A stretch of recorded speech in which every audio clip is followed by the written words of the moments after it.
Got head coach Robin Pingeton here. We'll start with an opening statement from her and then questions from you guys. So take it away, Coach. Yeah, first of all, I am so sorry for how long it's taken. I know you guys got other things going on, and sorry about the delay in getting on here.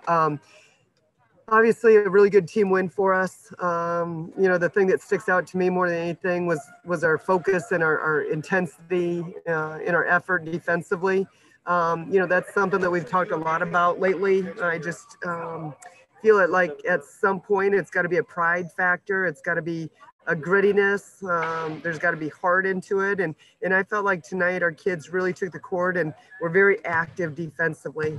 They were in a stance. I thought they played gritty. I thought they got their hands on a lot of 50-50 balls. And you love to see that. And you just hope that we can, package that up and bring it to the conference tournament with us. Andrew Kaufman, go ahead. Coach, just after all the close losses you guys have had, how satisfying is it to have a dominating road performance like you guys had? Well, I'm really happy for the girls. And I think, just the thing that I said the other day, most proud of is their resiliency. There hasn't been a lot of highs and lows. They've stayed the course. It's hard. It hurts. It's no fun. That's a good thing. If it didn't, it doesn't mean enough to you, but they've been mature enough to kind of handle the adversity. And, it goes back to Chop Wood, Carry Water, the book we read, and we talked a lot about that. And so it's nice to see it pay off. There's no doubt about it. That's a happy locker room and a very together locker room. And that doesn't always happen when you have the adversity and you don't get the wins. Sometimes it's easy to go your separate ways, but it's as close-knit group as I've seen in, the last 2 years. So I'm really happy for them that they get experience that together. Colin O'Brien, go ahead. Yeah, Robin, SEC, obviously a very tough league. Just what has it taken? What have you seen from this team to finish with a winning record on the road in SEC play this year? It's hard to do. I don't know. I think as coaches, sometimes that's hard to figure out. And sometimes you're just spinning your wheels because, typically playing at home at Mizzou Arena has been so incredibly awesome to us. And it still is a special place for us to play. And we love our fans and our sixth man. But for one reason or another, I don't know if it's a focus, we're more in control of their time. I don't know. I think every team's a little bit different, but it's hard to win. It's really hard to win on the road. So, we were able to get a couple of those this year and hopefully we can bring that to the conference tournament with us. Michael Howie, the man-eater. Yeah, Coach, speaking of the conference tournament, what's the mindset now as you wrap up the regular season? Is it a completely new season now going into the tournament? Are you going to think about the regular season at all? What are you going to tell your team to focus on? Yeah, so, I think, all coaches will tell you probably the same thing. That's the close of one chapter and, that season's done and it's a brand new season. You definitely want to take the lessons that you've learned throughout the course of the season and package those up. But really records go out the window. I mean, it's March Madness and, anything can happen. I mean, there's a storyline every year. Anything can happen come playoff time, come tournament time. So, we'll approach it one game at a time and it's going to be nice to have a happy flight home. Monday will be a day off just because of the week that's in front of us. And from there, we'll start having conversations about what's in front of us. I don't know that we know who we're going to play yet, Arkansas or Alabama, I believe, but we haven't had a lot of dialogue about it yet. Andrew Kaufman, go ahead. Coach, I know it's a lot of speculation when it comes to getting into the tournament and stuff, but from your perspective, where do you think you guys are in terms of, and what do you think you have to do to potentially get into the big dance this year, with everything that's happened?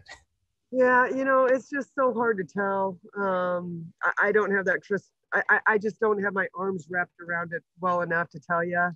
My guess would be we're on the outside looking in. I would think that you've got to go to that conference tournament and get 2 or 3 wins to put yourself in conversation. But, I don't know. Our net's been pretty good all year long.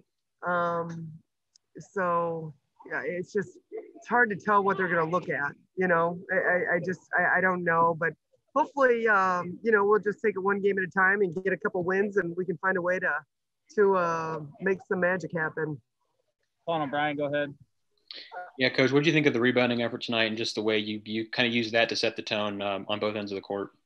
Yeah, that's we got our butts kicked against Tennessee. We've been going with that smaller lineup, and you don't have the size, and you feel like it's almost becomes a chess match because what you can do offensively to draw out their bigs versus, trying to defend and rebound inside. And so, it's a little bit of a challenge, but I think it goes back to everything we've been talking about is just the grittiness and the toughness and the attention to detail and having some pride. And so, again, I thought, rebounding along with our defense was pretty darn good tonight. And it's something that we've got to continue to build on. It certainly wasn't flawless. I know our transition defense, a couple times we didn't get our rotations right, but it's, to be honest with you, much better than it had been. Colin, do you have another? Yeah, Coach, I was just curious how close LaDasia is to 100%, and what have you seen from Shannon to just so effortlessly slide into that starting role and perform like she has? Yeah, so Days getting there, it's hard because, ankles just take a minute, and there's no, it's not like you're going to be off it for a week and let it recover. We've had a lot of games, and but she probably could have played a few more minutes tonight if we needed her. Just trying to be smart, knowing what we're going into here in a couple days. And so her and I have been in communication a lot about that and what that looks like, and just trying to give it as mumuch time as we can to heal. But I don't think she's too far off. I really don't.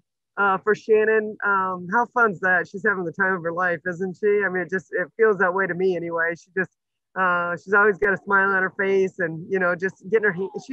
She's kind of a stat stuffer. I mean, you look at Tennessee, you look at tonight, and I haven't looked at the finals yet, but I just feel like she's got quick hands. She's kind of got boxer hands. She can get her hands on loose balls. She can block some shots if they bring it down, and just playing tough, gritty, and offensively.